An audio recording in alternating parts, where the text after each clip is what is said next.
Welcome back to the Universalis podcast. I am Martin Kochański, the creator of Universalis, and in this episode I'll be looking at the highlights of the week ahead, starting with Sunday the 16th of November. Sorry for the hiatus last week, and thank you to those of you who sent me get well messages. It really was only a cold, but the cold made my voice something no one would want to listen to, and left my brain in a state that couldn't produce anything worth hearing anyway. This week we're back to normal. I have always had the intention of recording 2 or 3 weeks ahead of time, so that there is no risk of gaps like this. I would love to be that sort of person, but in the year and a half the podcast has been going, I think I've only achieved it a couple of times. One good thing, though, this incident was a useful reminder that all the back numbers of this podcast are available for you to listen to all the way back to March last year. If you listen through Spotify or Apple Podcasts or YouTube, they may give you the whole list. If you look at the podcasts page on the Universalis website, you will definitely see all 90 of them. Enjoy exploring them. November continues, the month of the dead. I thought I'd try looking something up. This being the internet, I knew that the answers would be various and all of them would be untrue, but all the same, out of all the Christians there have ever been, how many of them are alive today? One site said that it was 1 in 3, which is an easy number to remember.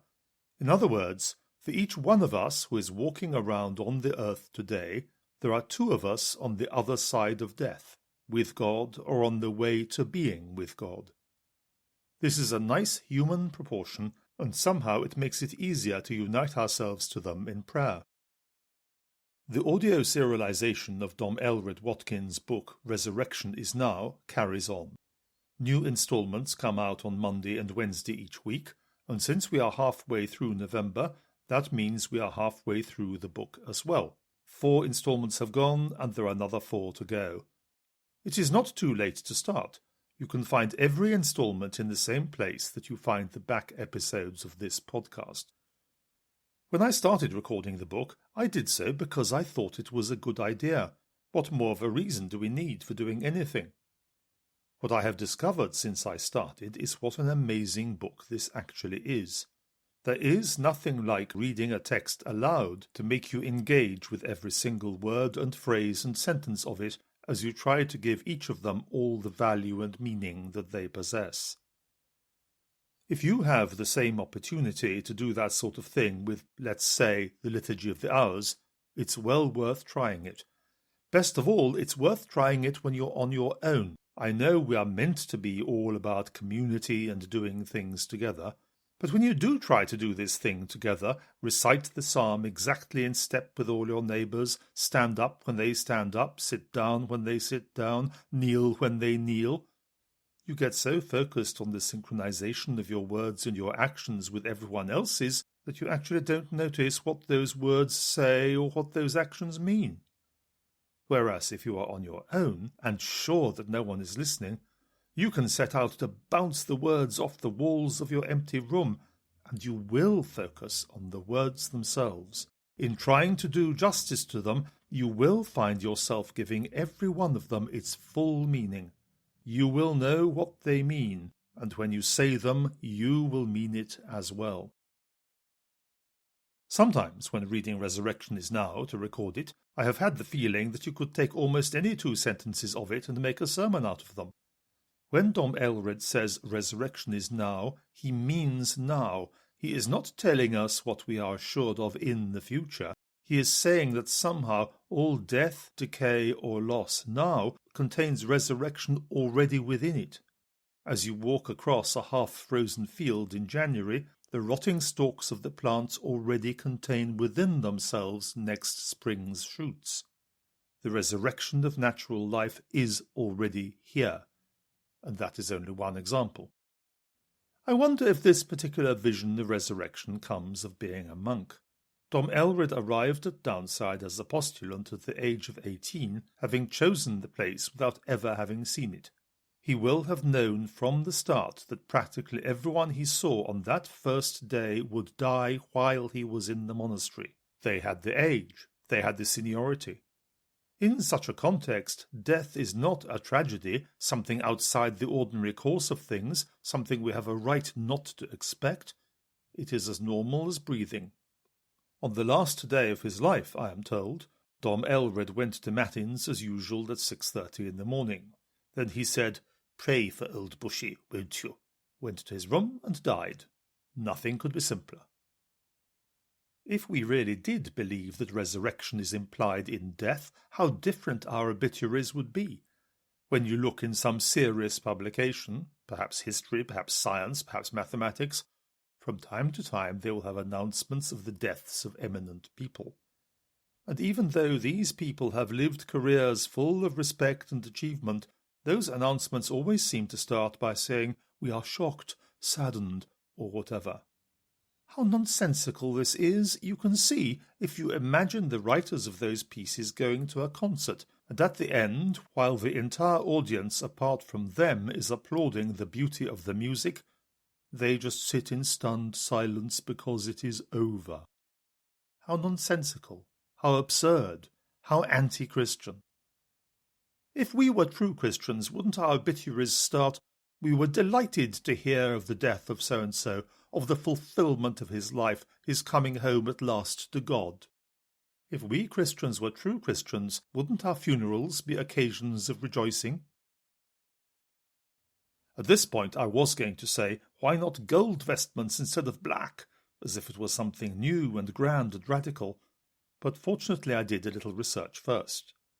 When I looked up paragraph 346a of the General Instruction of the Roman Missal, the way one does, I found that it said, specifically for England, Wales and Scotland, that white is permissible at funerals in place of black. Since it is well known that liturgically gold is a kind of white, there is nothing at all to stop us demanding that the priest at our funeral should celebrate the Mass draped from head to foot in cloth of gold. Yes, death is sad. I do not deny that. To lose someone close to one is to wander around for the next 6 months with the back of one's head blown off. Even decades after my father's death, I still find myself suddenly missing him from time to time. A moment that is especially agonizing because I have no defense against it, because I didn't know it was coming. But that is all me, not him. When we mourn the dead, it is for ourselves that we are mourning, not for them. We are mourning our loss, but as we do that, we need to remember their glory, to mourn for ourselves, but rejoice at their coming home to God. November is not only the month of the dead. It is also the month of the end of everything, the final month of the Church's year, because that year begins with Advent, and Advent Sunday is the Sunday nearest the 30th of November. In these final weeks, the readings both at Mass and in the Liturgy of the Hours become more and more eschatological. This coming week is the last week before the triumphant solemnity of our Lord Jesus Christ, the King of the universe. I think in this week it might do us good to contemplate the end of the whole world, just as in many ways for the whole of this month it has been doing good for us to contemplate the end of ourselves. One day, with my doctor friend Corinne, who left us 12 years ago, something I did not approve of at the time and which left a gap which can never be filled, we got to talking about what would happen if we knew exactly when the world was going to end. To pin it down and make it concrete, for instance, let's take an asteroid, because asteroids are always fashionable, and let's say that astronomers have told us, today, absolutely for certain, that in 10 years' time, on Friday the 16th of November 2035, a huge asteroid is going to strike the Earth and wipe out all life on it. What we found ourselves asking each other was, what are the consequences? Corinne, being a consultant in public health medicine, was in the business of getting people to stay alive longer, which sadly often meant telling them to give things up. So immediately she knew what her first action would be. She told me, I would go round to everyone, telling them to smoke and drink as much as possible. Like so many remarks made on the spur of the moment without thinking, this one is theologically very sound indeed. We don't even need the wedding feast at Cana to remind us. It's far more general than that. A grape harvest, picked, trodden, fermented, bottled, laid down, is a work of art. A work of art is a participation in the beauty of God's creation. It demands to be appreciated, or we are disrespecting not only its makers, but its maker. Wine is appreciated by being consumed. So the coming end of the world does not give us permission to drink up the great vintages of the past. It imposes that duty upon us. God did not make the good things of this world in order for us to spurn them. It doesn't matter who you are or what kind of work you do, this thought experiment is actually a health-giving exercise. In many people's lives there comes a moment when for the first time they feel mortal, and for many of them that mortality is a moment of growing up, a moment of reality, even a gift. In fact, it is a liberation after the terrible on and on and on immortality that drives some of us mad in our early 20s. That same liberation happens when we think not of each of us as individuals, but of the world as a whole. Freed from the bonds of future time, we can contemplate clearly what we do is for, what we are for. And when we come back home from the thought experiment, back to a life without imminent asteroids, that clarity can give our lives some shape. To put it another way, contemplating a future without a future, we see ourselves untying the bonds of future time. Coming back from the edge of eternity, we can understand our life in time better, and we have the chance to live more freely where once we were bound. One example is the nexus of money with future time. Money is, and always has been, useless. Its sole value lies in what we can do with it at some future moment. Economists have a grand word for that: deferred consumption. When I have a sudden generous impulse and then think I can't afford it, what I am meaning is that what I do generously now leaves me vulnerable for the future, leaves me dependent one day on the generosity of other people, and I don't trust other people. Thus my bondage to money is really a bondage to the future, a distrust of a future which, without money, I cannot control. It is all fear. So, what if there is no future? Then surely there will be no fear, no money, no bondage to money. There being no future to fear, we can live in perfect freedom. A world without time is a world without money. Freed from control by fear, how will people be? Today, if I want a sandwich for lunch, I go and threaten a shopkeeper. I wave a weapon in his face, not a revolver, but a banknote. I say, if you do not give me what I want, I will go away and take this piece of paper with me. You will be just that little bit poorer. Your children will be just that little bit hungrier. Your family will be just that little bit more homeless. My threat as an individual is a small one. You, the shopkeeper, can survive it. But that same threat coming from hundreds of people like me, that you cannot survive. Surely it is fear of this that keeps you going, getting up early, working all hours, in all weathers. I said, surely. But is it true? In fact, there are people who love to see other people fed, other people looked after. Given just a week of the world left to go, they can think of no finer way of using the time. The goal of their work, in that case, is the work itself, not fear of the future. I talked to a waiter once who taught me a lot about waitering as a vocation. Did you think it wasn't one? For some people it really is. Whenever he saw people coming in to have dinner, he thought, what kind of experience did they want? Friendliness or respect? Talk or silence? Constant attention or utter absence until the precise instant when they wanted him? And having worked that out, or guessed it, he gave them what they wanted. He was just like a theatre director directing a play, except that his play would be tailored to each individual's seat in the theatre.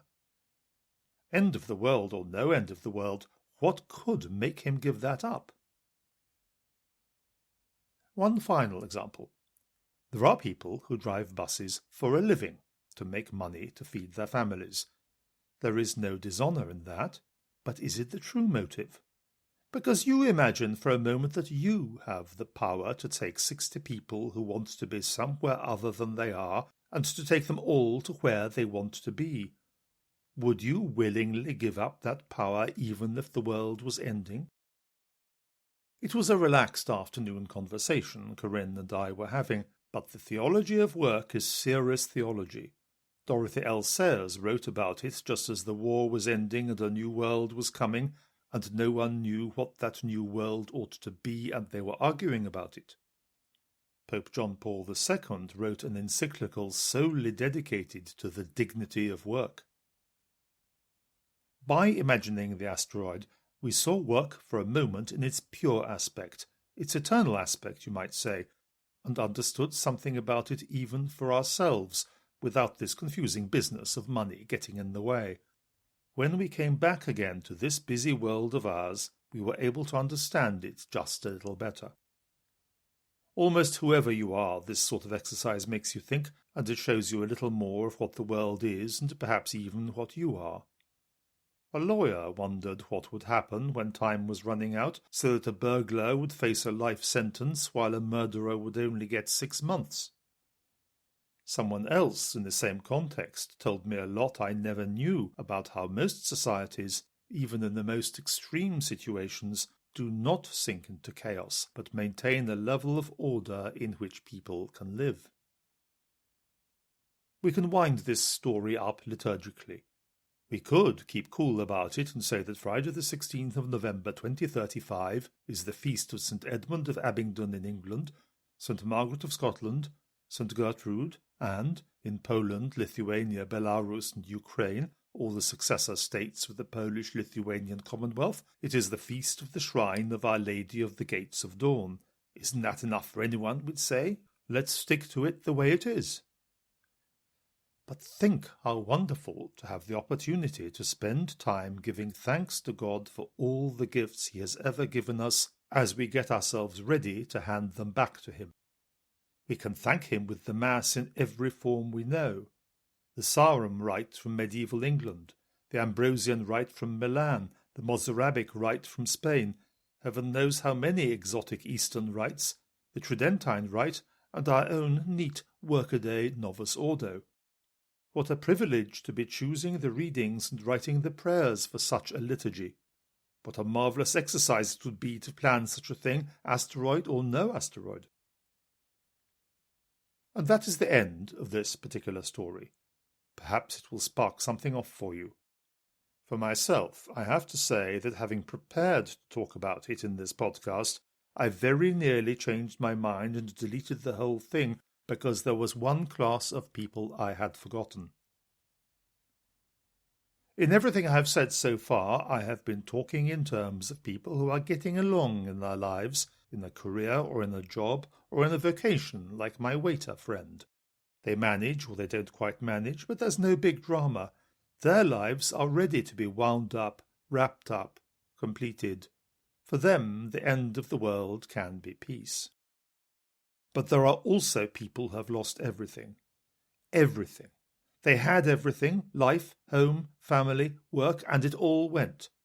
Your imagination will suggest a dozen possible reasons why.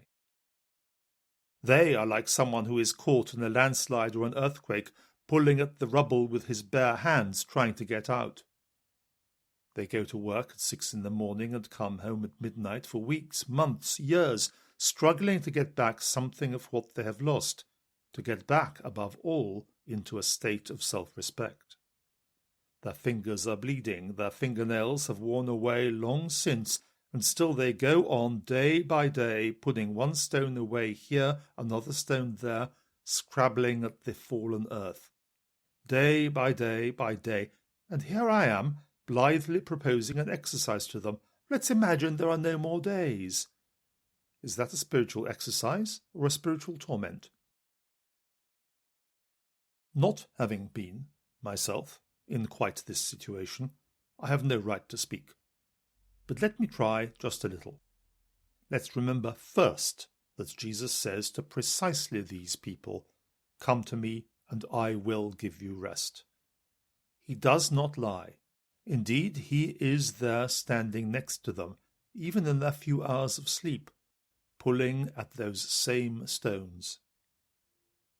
And then we have to remember that the value of what we do towards a goal lies not just out there in the future when that goal is eventually achieved. The very existence of that goal shines backwards through time, from out there in the future to in the here and now, and it illuminates it all. Every day may seem grey with toil, but in God's eyes, that is to say, in reality, it shines with the brilliance of what you are using that day to strive for. It is all light. And it shines now even if you don't see it. If the world ends between now and the time when your children eat your food in your house, wearing your clothes, then if there is no earth left for them to do it on, they will do it in glory in heaven. For you, then, the exercise of the asteroid has a message much simpler than our subtle questions of wine, or time, or money, or law and order. In fact, you may as well forget the asteroid altogether, because it has nothing new to teach you. All you need to know is what you already know.